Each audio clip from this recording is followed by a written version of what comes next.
Yasu and YersonCZ are two extremely well-known pro Hog 2.6 players. I have analyzed hundreds of their battles and they obviously have different playstyles from each other. So today I wanted to go through and spot the main differences and similarities with how they beat Expo. First, we have a clip from O Yasu and he goes Hog first play, which he does do very often. Rocket for Hog Rider always really pisses me off because it's kind of like a get out of jail free card. It's a negative elixir trade, but I feel like people I play frequently have Rocket in hand and they're like willing to do that, so I can never get damage. He log cycles because with Expo decks, you just don't really need your log as much. It doesn't kill anything aside from E-Spirit, I guess. And then I-Spirit at the bridge, probably to cycle, but also in this matchup, chip damage really matters. In Expo decks in general, we see so much spell cycling, log included. Like obviously you're going to be cycling your fireball, but log is a great way to get chip damage. And then he protects his musketeer with skeletons and log, keeping her alive as long as possible. Tesla, the Hog Rider, like he sent his Hog Rider even though he probably knew there was a Tesla in his opponent's hand.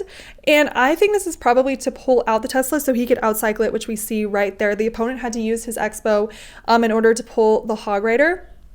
And then he put a high cannon to take out the Expo. That was pretty great because the Expo was locked onto the Hog Rider, so the cannon wasn't taking damage while attacking it.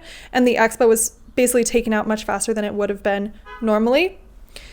So let's see what else. We'll see. I'm really interested to see how much he does fireball cycle in this match. And then one thing I want to take a closer look at is how often they use Hog Rider, O Yasu, and Yerson to take out the Expo. That's something somebody pointed out in my comment section, which I think is a really great point. Hog Rider probably is used a lot to take it out. High center musketeer is so common in this matchup. Across the pro battles I analyzed, a lot of them do this. This is a more offensive musketeer, so maybe they are trying to get her to the bridge and get the damage and pressure when they can, but I can't say I totally understand it because if you don't get your Ice Golem down in time, the Expo will target her. High cannon for Tesla I think is interesting. We see high cannons for both Expo and Tesla here. Ice Golem to tank, and then Evo Musketeer is so nice for Expo. You could see the opponent tried to defend the Expo from her, but it was too little too late. Ice Golem for the archers. Now this actually might be a mistake. I don't know if it actually is because obviously these guys are so good, but like the archer was not taken out by the tower. So I don't know. Like don't take my word for it. Okay, then he did skeletons to protect the Expo, Ice Golem to tank, and then Musketeer up high. I guess to take out the knight, and then high cannon to take out the Expo. Evo cannon is amazing for Expo matchups. In fact, the Evo cannon and Evo Musketeer really help out, but I guess it's true of a lot of battles. Then Musketeer, we are seeing so many Musketeers make it to the bridge. I guess because they're not rocketing the Musketeers very often. Then he sent a Hog, even though he probably knew that Tesla was in his hand, probably because he's going to outcycle it.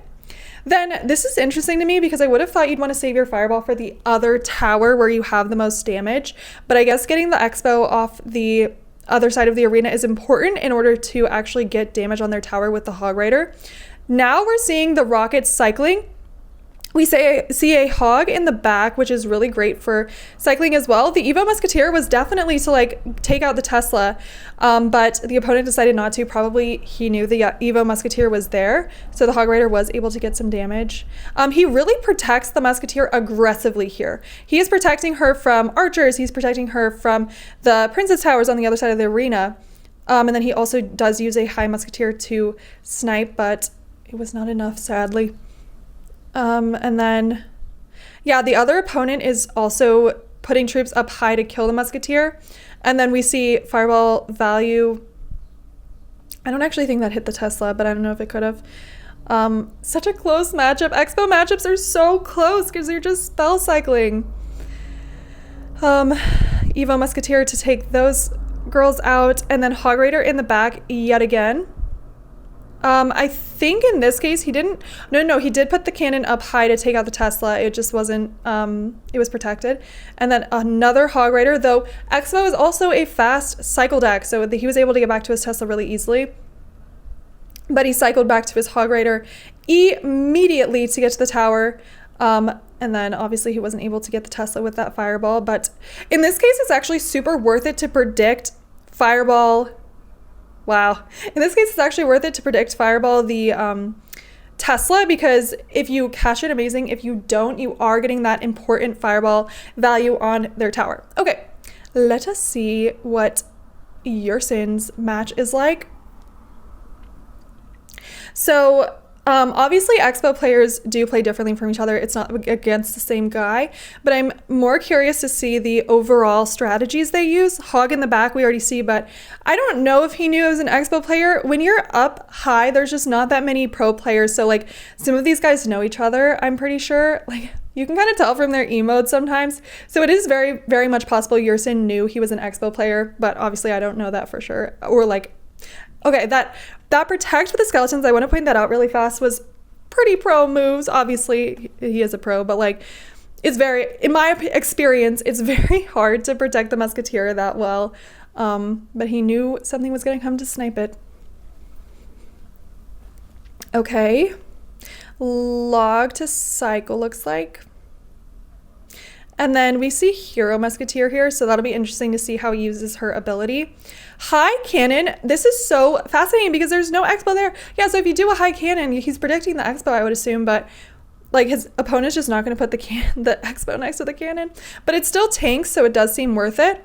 Okay, and then he uses Hog Rider to take out the Expo, which I don't think we saw as much with O Yasu. Then we've got these little guys. Yeah, I mean, they also don't like typically take damage from the archer and the knight, I feel like, or that's not what I see very often, because they don't want that chip damage on their tower. Because in these matchups, like part of the reason we see spell cycling is because it really adds up. They have a rocket, so it obviously does do a lot more damage than our fireball does, but like that's just a negative elixir trade. I don't know if he knew the knight was going to be put down. Maybe he did know that, I don't know, but it wouldn't have been fireball value if it was just the archer. Okay, then turret was used. Ice Spirit Log taking out the archers is so sick, I think. And then a musketeer hit. I'm cheering these guys on, obviously, because Hawk 2.6 is the best ever, and I like Hawk 2.6 players. So this is unfortunately a completely even elixir trade. Like I think it's so silly that you can just like, if you put down an ice golem in front of your hog or musketeer, that is a completely even elixir trade. Okay, then ice golem to tank. Cannon will be to tank. Notice the opponent had protected the Expo with the knight, so he couldn't put the cannon up high to take it out. And then we see Hog Rider even while defending the Expo, which does seem very important here, because I always like to wait until the Expo is gone because it's so scary figuring out how to deal with that. And like spending 4 elixir to get to their tower feels like not a good idea, but these guys know what they're doing. So I will start pressuring with Hog while Expo is there. Then rocket cycle. So this is something that I think is so funny. It's kind of their version of putting Expo defensively is kind of like us stacking musketeers and then fireball cycling, because it's just so much DPS. Like it'll defend Hog Rider so well unless there's an ice golem tanking. So yeah, all he has to do is just defend and rocket cycle now. Like at this point, this is where I'd just be like, okay, I'm gonna close the app. Like I'm not winning this. Okay, yeah, so then we see the ice golem. He put the Hog Rider not in the bypass position, I guess, to take out the Expo. And then musketeer turret to take out the knight. 2 musketeers is kind of crazy. Like, yeah, I guess I do find that interesting. Because, like, he does have rocket, right? So, like, he could have just taken them both out. But he did get damage from it, so there we go. And then Evo Skelly's there, too. So that's GG's. But yeah, overall, very different. This game didn't involve as much spell cycling, I would say, but we did see Yerson taking a lot of fireball damage, fireball value when he could. There were still kind of across the board negative elixir trades, except for that one that caught Knight and Archer, but well, I think there was probably a few more that I'm not thinking of. Obviously, you can't take too many conclusions from just 2 expo battles. I'm personally taking away hogs in the back to outcycle is great. Don't be afraid to go into a building in order to outcycle it later. Spell cycling, getting fireball value is very much encouraged. You don't need to save your fireball for defense, obviously. And then pressuring with your hog rider is very important as well. We saw both of them getting their hog rider down and then immediately cycling back to another hog rider, getting their ice golem down. We saw a lot of high musketeer, so that's something I will be doing as well. And then a lot of protecting her, making sure she makes it to the bridge to add pressure. So anyways, I love watching these. I hope you guys do too, and talk to you later.